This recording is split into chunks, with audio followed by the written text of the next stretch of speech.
Gubernur Jambi instruksikan KBM tatap muka bagi siswa SMA sederajat kembali dilakukan.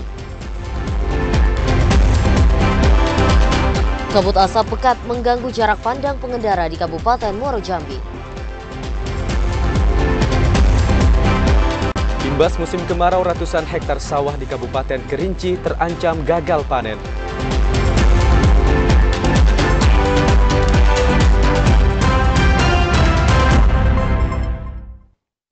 Assalamualaikum warahmatullahi wabarakatuh. Selamat sore saudara, kami kembali menyapa Anda dalam program Jambi hari ini, edisi Senin 9 Oktober 2023. Ya saudara, selain 3 berita utama tadi, redaksi kami juga telah menyiapkan sejumlah informasi penting dan menarik lainnya untuk Anda.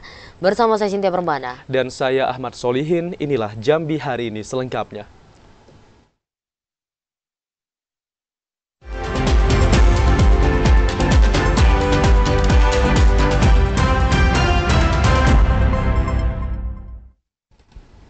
Saudara, mempertimbangkan penurunan pengetahuan dan keterampilan para pelajar, Gubernur Jambi Al-Haris memutuskan untuk mencabut masa pembelajaran daring bagi siswa SMA dan SMK serta SLB seprovinsi Jambi. Walaupun kualitas udara di Provinsi Jambi masih belum membaik, Gubernur Jambi Al-Haris memutuskan untuk mencabut masa pembelajaran daring dari rumah bagi siswa SMA dan SMK dan SLB negeri maupun swasta seprovinsi Jambi. Keputusan pencabutan metode pembelajaran jarak jauh untuk kembali belajar secara tatap muka di sekolah ini diperkuat dengan surat edaran terbaru Dinas Pendidikan tertanggal 8 Oktober 2023 tentang kegiatan belajar pada masa kabut asap. Gubernur mengatakan keputusan tersebut ditetapkan berdasarkan pertimbangan untuk menghindari penurunan pengetahuan dan keterampilan para pelajar setelah sepekan belajar dari rumah. Untuk mengantisipasi kualitas udara yang masih tidak baik akibat asap karhutla, para pelajar maupun tenaga kependidikan diwajibkan untuk menggunakan masker. Selain itu, durasi setiap mata pelajaran dipangkas 30 menit, kemudian tidak diizinkan untuk melaksanakan upacara atau apel di luar kelas, serta melaksanakan kegiatan kesiswaan lainnya di luar ruangan. Gubernur menekankan satuan pendidikan yang mengabaikan pemakaian masker ataupun protokol kesehatan pada masa kabut asap akan mendapatkan sanksi. Pagi memang ada sedikit kabut ya, tapi siang udah mulai bagus. Nah, maka saya berencana akan mulai sekolah Senin, tapi dengan catatan siswa-siswi wajib pakai masker. Ya, karena juga para guru sudah meminta melihat kondisi anak-anak akan bisa belajar di sekolah tanpa keluar kelas. Insya Allah bisa, asal mereka disiplin. Berdasarkan data ISPU KLHK, kualitas udara di wilayah Provinsi Jambi pada 9 Oktober 2023 pagi berada di angka 123 atau masuk pada kategori tidak sehat, khususnya pada parameter PM 2,5. Randy Arta, TVRI Jambi melaporkan. Sementara itu, Saudara, Wali Kota Jambi Syarif Fasya kembali memperpanjang kegiatan belajar mengajar secara daring. Perpanjangan pembelajaran secara daring itu berlaku pada 9 hingga 11 Oktober 2023. Pemerintah Kota Jambi kembali memperpanjang kegiatan belajar mengajar KBM secara daring untuk pelajar tingkat kelompok bermain KB, PAUD, TK, SD, dan SMP sederajat.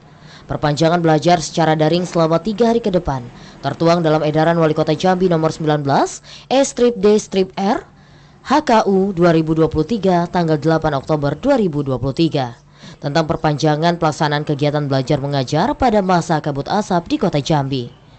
Sementara berdasarkan data Stasiun PAL 5 Jambi, indeks standar pencemaran udara di Kota Jambi berada di angka 100 lebih atau masuk dalam kategori tidak sehat. Juru bicara pemerintah Kota Jambi Abu Bakar mengatakan, kualitas udara yang tidak sehat akibat karhutla berdampak terhadap kesehatan peserta didik. Berbeda dengan peserta didik, tenaga didik tetap diwajibkan datang ke sekolah untuk melakukan pembelajaran secara daring. Abu Bakar mengimbau masyarakat agar dapat mengurangi aktivitas di luar ruangan, terutama bagi anak-anak dan kelompok rentan lainnya. Yogi Ramadhani, TVRI Jambi melaporkan. Pasca belajar daring akibat tidak sehatnya kualitas udara di Kabupaten Batanghari, kini aktivitas belajar di sekolah sudah kembali normal. Meski demikian, pihak sekolah tetap membatasi kegiatan siswa di luar kelas. Pembelajaran tatap muka di sekolah kini kembali berjalan normal setelah hampir sepekan aktivitas belajar daring diberlakukan akibat kabut asap yang membuat kualitas udara tidak sehat. Meski telah diterapkan belajar di sekolah, guru tetap melakukan pembatasan kegiatan di luar ruangan, seperti meniadakan upacara hari Senin, olahraga, serta ekstrakurikuler lainnya. Wakil Kepala Sekolah SD Negeri 13 Morabulian Halimah mengatakan, siswa juga diharuskan menggunakan masker saat ke sekolah dan tidak diperkenankan berlama-lama bermain di luar ruang kelas saat jam istirahat. Berdasarkan surat edaran dari Dinas PDK, kita sudah memberi himbauan kepada seluruh siswa melalui grup orang tua siswa agar dia hadir memakai masker, kemudian tidak melakukan aktivitas di luar, banyak di dalam ruangan. Sementara kegiatan olahraga kita tiadakan di lapangan, kita mengambil teori saja. Pelaksanaan kegiatan belajar mengajar di sekolah ini dilakukan setelah adanya surat edaran yang diterbitkan pemerintah Kabupaten Batanghari tertanggal 8 Oktober 2023. Kebijakan tersebut berlaku bagi satuan pendidikan dari tingkat PAUD sampai SMP sederajat. Ade Juniawan, TVRI Jambi melaporkan. Fasilitas layanan kesehatan di Kabupaten Tanjung Jabung Timur diminta untuk menyiapkan tabung oksigen. Hal itu dilakukan untuk mencegah terjadinya kasus ISPA akibat karhutlah. Penanganan penyakit infeksi saluran pernapasan akut atau ISPA menjadi prioritas pemerintah Kabupaten Tanjung Jabung Timur saat kabut asap menyelimuti sebagian wilayah. Sekretaris Dinas Kesehatan Kabupaten Tanjung Jabung Timur, Jumati, mengatakan seluruh pelayanan kesehatan harus sigap dalam menghadapi bencana kabut asap. Pihaknya minta seluruh pelayanan kesehatan di Kabupaten Tanjung Jabung Timur untuk mempersiapkan seluruh peralatan medis yang dibutuhkan, seperti tabung oksigen, masker, obat-obatan, dan lainnya. Hingga awal bulan Oktober 2023, kasus ISPA di Kabupaten Tanjung Jabung Timur mencapai 10.908 orang. Berdasarkan data kualitas udara Dinas Lingkungan Hidup Tanjung Jabung Timur, di ISPU Net KLHK mencatat indeks standar pencemaran udara ISPU pada Senin 9 Oktober 2023 pukul 9 waktu Indonesia Barat di angka 71 atau masuk kategori sedang. Lanjuti ke puskesmas dengan membuat surat edaran ke puskesmas untuk waspada terhadap penyakit ISPA. Untuk jumlah peningkatan penyakit untuk saat ini kayaknya belum. Belum ada laporan, Bu? Iya, belum ada. Oksigen di setiap puskesmas gimana? Puskesmas itu sedia, ada. Kita siapkan di setiap puskesmas. Meski kabut asap tipis tengah menyelimuti Kabupaten Tanjung Jabung Timur, namun masyarakat diimbau untuk selalu menggunakan masker ketika berada di luar ruangan, mengurangi aktivitas di luar rumah, serta menerapkan pola hidup sehat.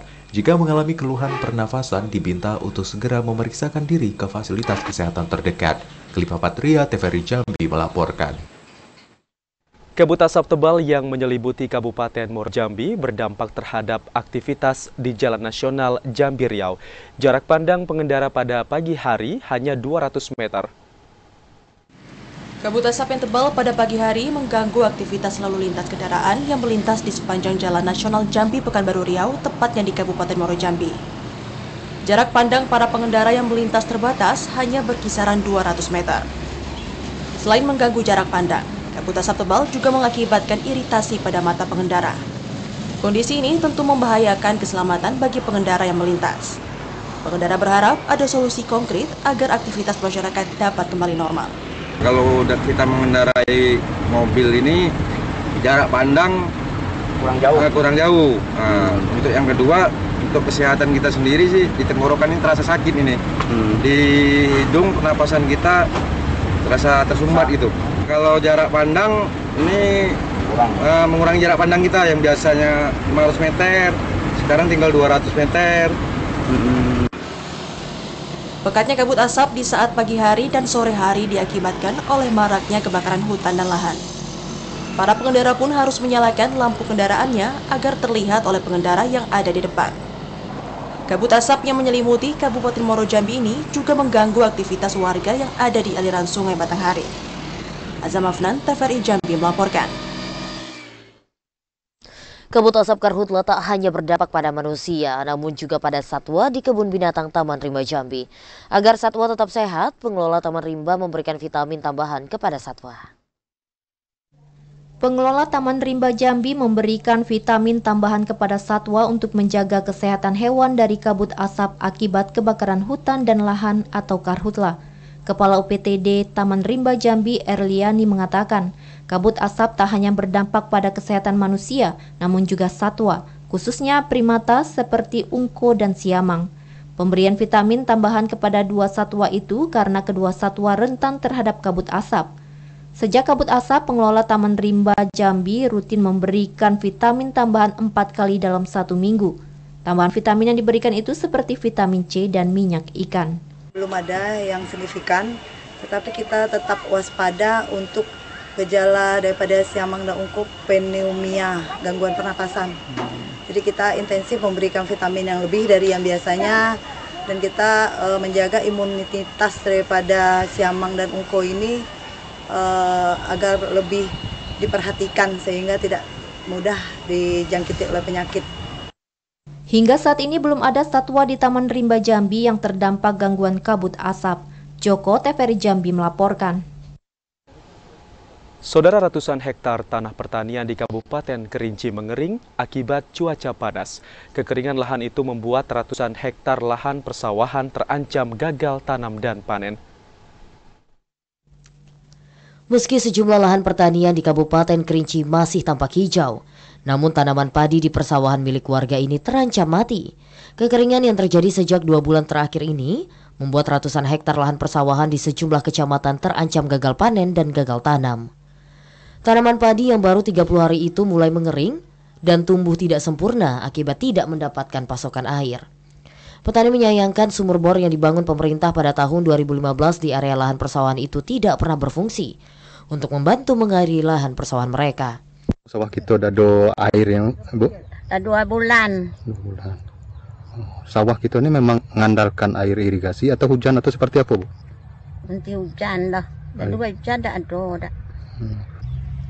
Kalau ada hujan tak jadi. Kalau tak ada hujan tak jadi. Nunggu dari bukit lah. Bukit. Sekarang bukit pun air kering. Kadang-kadang satu tempat tu bukan ratus sudah ditanam padi. Menyikapi situasi itu, saat ini petani di Kabupaten Kerinci hanya dapat pasrah dan berharap pemerintah Kabupaten Kerinci segera turun tangan menanggulangi kekeringan. Ilwan TVRI Jambi melaporkan. Saudara, sejumlah informasi menarik lainnya masih akan kami hadirkan usai pariwara berikut ini. Di antaranya ribuan masyarakat memanfaatkan pengobatan gratis program pemerintah Provinsi Jambi.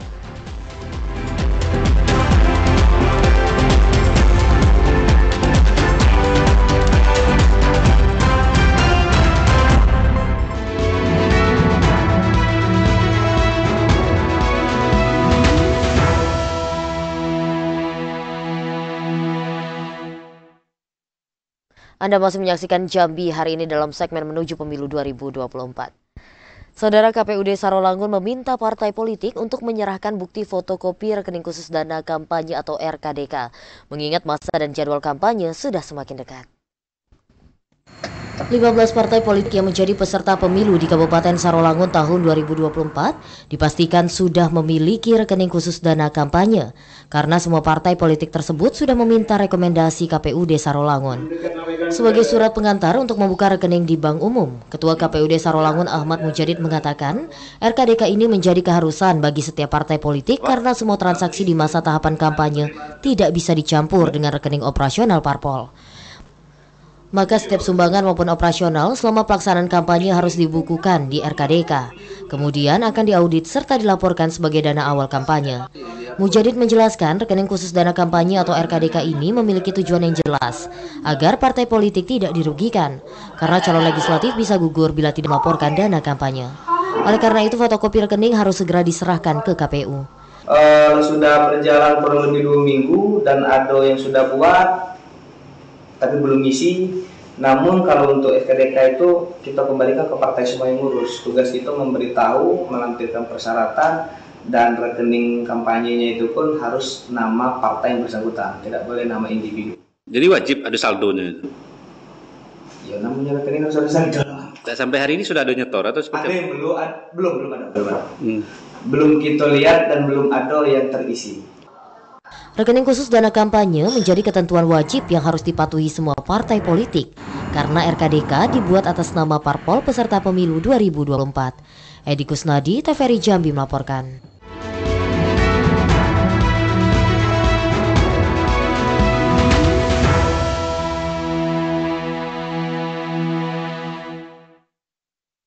Beralih ke informasi lain, program SKTM disiapkan pemerintah Provinsi Jambi, di mana hingga awal Oktober 2023 sudah ada 1.000 orang masyarakat yang memanfaatkan kebijakan pengobatan gratis ini di RSUD Raden Matahir Jambi.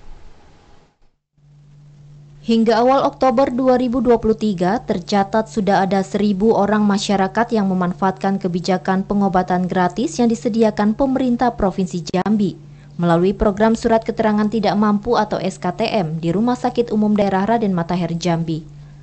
Wakil Direktur Pelayanan RSUD Raden Matahir Anton Trihartanto mengatakan, angka tersebut merupakan total pemanfaatan program SKTM dari awal Januari 2023 yang pasiennya berasal dari seluruh kabupaten kota. Sementara itu, berdasarkan catatan realisasi, sudah 10 miliar rupiah anggaran yang digunakan untuk pembiayaan pengobatan gratis dari alokasi APBD, dengan rata-rata penggunaan 1,3 hingga 1,6 miliar setiap bulan. Anggaran tersebut diklaim masih tersedia hingga akhir tahun 2023 untuk membantu pembiayaan pengobatan gratis bagi masyarakat, khususnya yang tidak memiliki jaminan kesehatan. Anton menjelaskan dari realisasi 10 miliar hingga awal Oktober 2023, lebih didominasi untuk membiayai pengobatan penyakit yang membutuhkan penanganan bedah. Sepanjang tahun 2023, program SKTM yang disiapkan Pemprov Jambi mampu mengakomodir 20 hingga 30% pengobatan gratis di RSUD Raden Matahir, sedangkan sisanya didominasi oleh program BPJS. Ini kita sudah menolong lebih dari 1.000 pasien kita sudah lakukan tindakan, dan itu anggaran terserap rata-rata setiap 1 bulannya itu 1,3 sampai 1,6 miliar gitu per bulannya. Memang sih kalau dibandingkan sama BPJS kita dapat rata-rata 8 miliar untuk pasien BPJS. Jadi kalau sebagian lah kita, nggak sampai 20% sih ya kalau kita hitung, ya kurang lebih 20-30% di cover sama SKTM, sisanya pasien BPJS semua. Sesuai aturan dan ketentuan yang berlaku, program SKTM hanya berlaku untuk 1 kali pengobatan. Pasien yang membutuhkan pengobatan maupun penanganan lanjutan akan disarankan untuk mengurus program jaminan kesehatan. Rendi Arta, TVRI Jambi melaporkan. Berdasarkan hasil evaluasi yang dilakukan Panitia Seleksi, pemerintah Provinsi Jambi resmi menetapkan hasil seleksi program beasiswa Dumisake untuk Strata 1 dan Strata 3 2023. Pemerintah Provinsi Jambi resmi menetapkan hasil seleksi program beasiswa Dumisake untuk Strata 1 dan Strata 3 tahun 2023. Total ada 373 nama yang diumumkan pemerintah dengan rincian 210 penerima untuk mahasiswa S1 kategori tidak mampu, serta 90 mahasiswa S1 pada kategori berprestasi. Kemudian 70 mahasiswa S3 dalam negeri dan 3 penerima beasiswa S3 luar negeri. Sekretaris Daerah Provinsi Jambi Sudirman mengatakan, nama-nama yang sudah diumumkan tersebut bersifat final, berdasarkan hasil evaluasi yang dilakukan Panitia Seleksi. Setiap penerima program beasiswa ini nantinya akan mendapatkan penyaluran bantuan langsung ke rekening masing-masing setelah menyelesaikan proses registrasi ulang. Sekda menekankan dari total kuota program beasiswa Dumisake yang disediakan, ada 7 kuota yang tidak bisa digunakan dan akhirnya menjadi silpa tahun 2023 akibat kurangnya pendaftar. 7 kuota yang hangus itu merupakan kuota S3 luar negeri dari total 10 penerima yang disiapkan pemerintah untuk meningkatkan kemampuan dosen. Sudah kita umumkan, itulah hasil dari evaluasi yang dilakukan oleh tim seleksi, jadi pansel seleksi beasiswa S1 dan S3. Nama-namanya sudah disampaikan, sudah diinformasikan. Jadi ada yang bersyukur, ada juga yang kecewa, ya bagian dari dinamika. Setiap penerimaan program beasiswa Dumisake nantinya akan mendapat bantuan sebesar 15 juta rupiah untuk kuota S1, sedangkan S3 mendapatkan bantuan senilai 40 juta dari total keseluruhan anggaran yang disiapkan 7,9 miliar. Rendi Arta, TVRI Jambi melaporkan. Saudara mantan Gubernur Jambi Zumi Zola meminta maaf ke seluruh warga Provinsi Jambi. Permintaan maaf ini terkait keterlibatan dirinya dalam kasus pengesahan RAPBD Jambi tahun 2017-2018. Mengaku menyesal dan hilaf, mantan Gubernur Jambi Zumizola Zulkifli meminta maaf kepada seluruh warga Provinsi Jambi.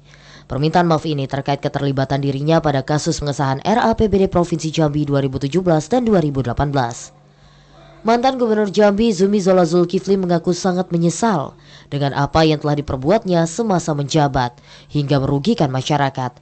Saat ini dirinya hanya fokus untuk istirahat dan belum terjun kembali ke dunia politik.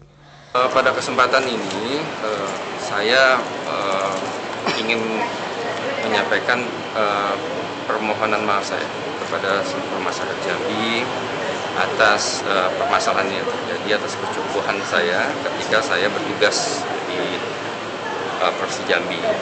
Dan saya juga ingin mengucapkan terima kasih yang sebesar-besarnya kepada semua pihak yang sudah memberikan dukungan, doa, perhatian yang luar biasa ketika saya dan keluarga saya mengalami atau menjalani masa-masa yang sangat sulit kemarin. Ya. Dan saya juga minta doa agar saya diberikan kemudahan untuk bisa menata hidup lagi. Sebelumnya dalam kasus pengesahan RAPBD Jambi, Zumizola terlibat kasus gratifikasi dengan memberikan sejumlah uang permintaan ke anggota dewan untuk mengesahkan RAPBD Jambi. Uang yang ditaksir mencapai miliaran rupiah ini didapat Zumizola dari sejumlah pengusaha melalui orang kepercayaan Afif Firmansyah. Ashar TVRI Jambi melaporkan.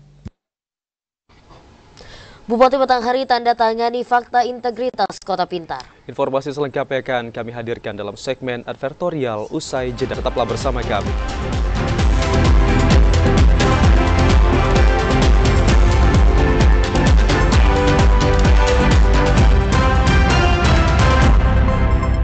Saudara, Anda masih menyaksikan Jambi hari ini dalam segmen advertorial. Kita awali segmen advertorial dengan informasi Bupati Batanghari Muhammad Fadil Arif melakukan penandatanganan Fakta Integritas Kota Pintar atau Smart City. Penandatanganan ini bertujuan untuk meningkatkan pengelolaan pemerintah kreatif dan memiliki daya saing. Dalam BIMTEK tahap keempat penyusunan Master Plan Kota Pintar atau Smart City, Bupati Batanghari Muhammad Fadil Arif turut meminta kepada seluruh peserta dari semua OPD untuk mengikuti dengan serius serta memahami setiap materi yang telah disampaikan oleh narasumber demi mewujudkan kota yang cerdas.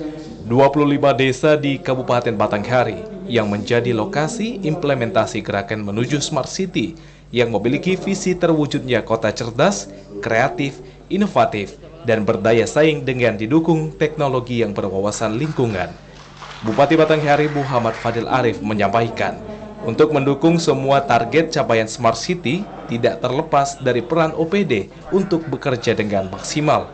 Salah satu capaian yang telah terpenuhi pada program Smart City salah satunya meningkatnya jaminan kesehatan masyarakat dari 82% menjadi 97% lebih. Saya ingatkan Bapak Ibu semua, memang visi-misi kita menjadi terdepan di Provinsi Jambi, tapi terdepan indikator makronya. Ini adalah proses pertumbuhan ekonomi kita paling baik di tahun 2020 seluruh Provinsi Jambi. Posisi masyarakat hari yang dijaminkan kesehatannya adalah 82%. Posisi hari ini sudah 97,53%. Sudah 300.000 orang hari yang dijaminkan kebebasan. Selain BIMTEK, pada kegiatan itu juga dilakukan penandatanganan Fakta Integritas oleh Bupati Batanghari serta seluruh pejabat OPD, dan penandatanganan tersebut sebagai komitmen bersama dalam memenuhi Smart City menuju Kabupaten Batanghari tangguh. Adi Juniawan, TVRI Jambi melaporkan. Penjabat Bupati Merangin Mukti Said meminta camat dan seluruh kepala desa sekecamatan Pamenang untuk menyelesaikan setiap masalah dengan musyawarah. Ini disampaikannya saat pelatihan peningkatan kapasitas kepala desa dan TP PKK desa. Penjabat Bupati Merangin Mukti Salah Desa dan TP PKK desa sekecamatan Pamenang. Dalam kegiatan yang dipusatkan di kantor desa Keroya itu, PJ Bupati meminta camat dan seluruh kepala desa untuk menyelesaikan setiap masalah dengan musyawarah.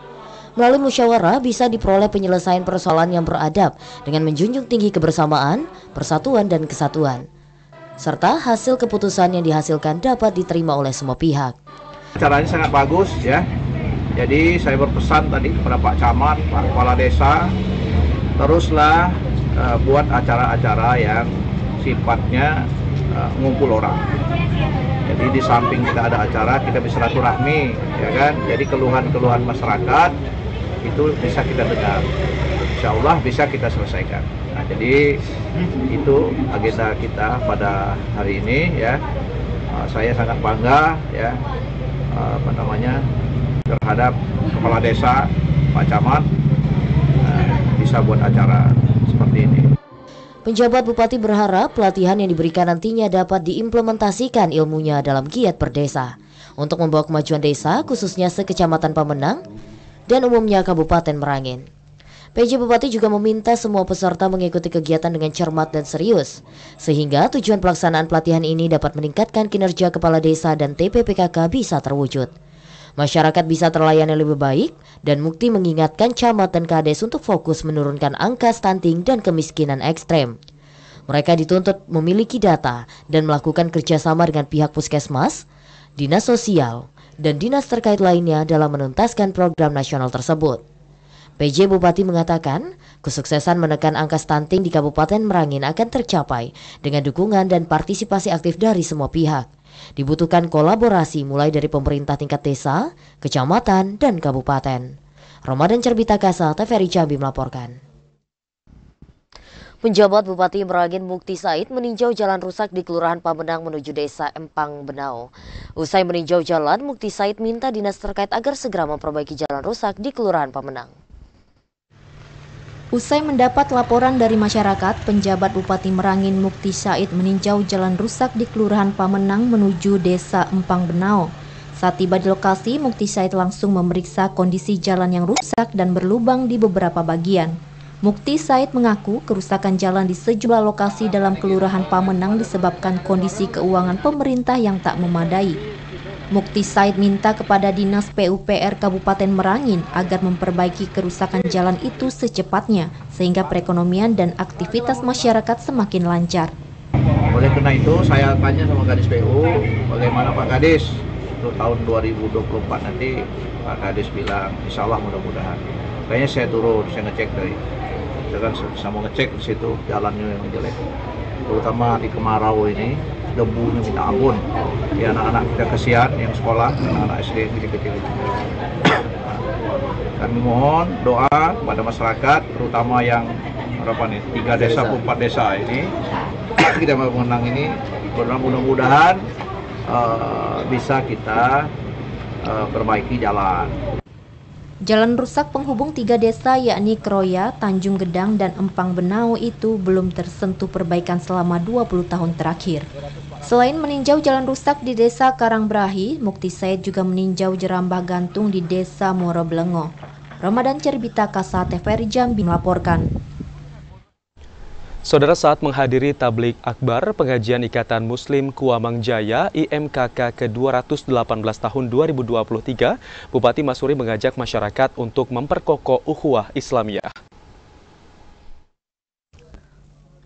Bupati Masuri didampingi Wakil Bupati Bungo Syafruddin Dwi Aprianto menghadiri pengajian rutin Ikatan Muslim Kuamang Kuning IMKK ke-218 sekaligus peringatan Maulid Nabi Muhammad SAW tahun 2023 1444 Hijriah di lapangan bola kaki Dusun Kuamang Jaya, Kecamatan Pelepat Ilir. Bupati Masuri mengajak masyarakat Kuamang Jaya menjadikan tablik akbar dan pengajian rutin Ikatan Muslim Kuamang Kuning ke-218 tahun 2023 ini menjadi sarana untuk menggali ilmu agama serta menjalin silaturahmi sesama kaum muslim. Selaku pemerintah, Bupati Masuri berharap kegiatan IMKK dapat memperkokoh ukhuwah Islamiyah serta meningkatkan keimanan dan ketakwaan kepada Allah Subhanahu wa taala. Selain itu, kegiatan rutin ini bisa menjadi ajang bersilaturahmi antara pemerintah dengan masyarakat serta menjadi sarana untuk menyampaikan berbagai informasi kepada masyarakat. Ini kegiatan biasa, kegiatan rutin IMKK yang diselenggarakan Ikatan Muslim Kuamang Kuning. Alhamdulillah kegiatan walaupun dalam suasana kabut tapi tetap dilaksanakan dengan baik, dengan tertib. Ini ajang silaturahmi yang paling besar nih di Kuamang Kuning. Ini ajang silaturahmi, ribuan orang datang, kita mendengar tausiah, bertolabul ilmi. Ini saat-saat memang yang kita tunggu-tunggu setiap bulan kegiatan yang kakak. tablik akbar dan peringatan Maulid Nabi Muhammad SAW, Bupati Bungo juga mengajak pihak orang tua menjaga anak-anaknya dari perilaku negatif terutama terkait bahaya narkoba. Kegiatan pengajian IMKK ini turut menghadirkan penceramah Kiai Haji Nur Salim Habibi, pengasuh Pondok Pesantren Hidayatul Mubtadiin Muara Enim, Sumatera Selatan. Acara ini turut dihadiri Ketua DPRD Bungo serta unsur Forkompimda, serta ratusan masyarakat Dusun Kuamang Jaya, Kecamatan Pelopat Ilir, Kabupaten Bungo. Muriandi TVRI Jambi melaporkan. Bupati Kerinci Ade Rozal menghadiri Jalan Gembira Hari Ulang Tahun ke-33 Perusahaan Umum Daerah Air Minum Tirta Sakti Kerinci. Pada kegiatan itu Ade Rozal menyerahkan bantuan sambungan air gratis kepada masyarakat. Didampingi Ketua Tim Penggerak PKK Kabupaten Kerinci, kemarin Bupati Kerinci Ade Rozal menghadiri Jalan Gembira Hari Ulang Tahun ke-33 Perusahaan Umum Daerah Air Minum Tirta Sakti Kerinci. Jalan Gembira ini dimulai dari lapangan sepak bola Desa Tebing Tinggi, Kecamatan Siulak Mukai.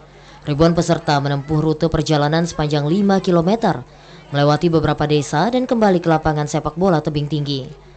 Selain untuk memeriahkan hari jadi Perumda Tirta Sakti Kerinci, kegiatan ini juga bertujuan untuk mendorong gaya hidup sehat dan kebersamaan bersama masyarakat, serta mendukung program-program yang memajukan Perumda Tirta Sakti Kerinci.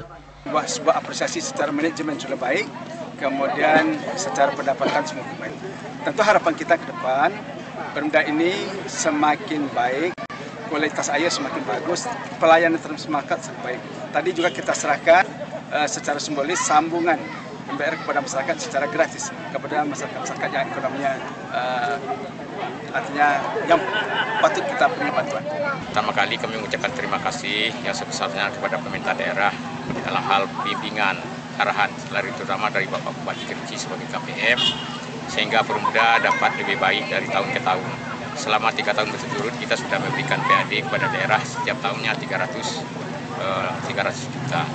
Kemudian mudah-mudahan di tahun berikutnya Perumda Tirta Sakti Kabupaten Kerinci lebih baik dari tahun-tahun sebelumnya. Jalan Gembira itu dimeriahkan dengan pemberian hadiah menarik yang telah dipersiapkan panitia. Pada kegiatan itu, Ade Rozal menyerahkan secara simbolis bantuan pemasangan sambungan air gratis kepada masyarakat yang kurang mampu. Ilwan TVRI Jambi melaporkan. Saudara Bupati Bungo Masuri melepas peserta Goes Fun Adventure kedua tahun 2023. Kegiatan ini tak hanya diikuti peserta dari dalam kabupaten, namun juga dari luar kabupaten kota. Jelang hari ulang tahun ke-58 Kabupaten Bungo, pemerintah Kabupaten Bungo menggelar jelajahi alam bumi langkah serentak Limbai Seayun dengan tema Goes Fun Adventure kedua. Kegiatan bersepeda yang diikuti ratusan peserta dari Kabupaten Bungo dan luar Provinsi Jambi seperti Riau, Sumatera Barat, dan Sumatera Selatan ini dibuka dan dilepas langsung oleh Bupati Bungo Masuri. Bupati Bungo Masuri mengatakan, selain sebagai semangat penerapan pola hidup sehat, Goes Fun Adventure juga dilakukan untuk meningkatkan rasa persaudaraan pebalap sepeda. Ucapan selamat datang kepada para peserta. Tadi kita lihat ada yang dari Sumbar, Riau, Jambi, dan juga Sumatera Selatan. Selamat datang di Bungo. Kemudian ini dirangkaikan juga dalam rangka memperingati hari ulang tahun Kabupaten Bungo ke-58 tahun 2023 ini. Ada beberapa rangkaian kegiatan, kami juga menyampaikan apresiasi, terima kasih pada panitia penyelenggara di Kabupaten Bungo ini. Dan mudah-mudahan kegiatan ini betul-betul memberikan kebugaran kesehatan bagi para peserta. Goes Fun Adventure kedua ini dimulai dari lapangan Arena MTQ baru dengan rute menjelajahi tanjakan dan turunan yang ada di Kabupaten Bungo. Muriandi TVRI Jambi melaporkan. Saudara, 2 karyawan terjebak dalam insiden kebakaran ruko di kawasan Simpang Kawat. Informasinya akan kami hadirkan usai jeda pariwara berikut ini. Tetaplah bersama kami di Jambi hari ini.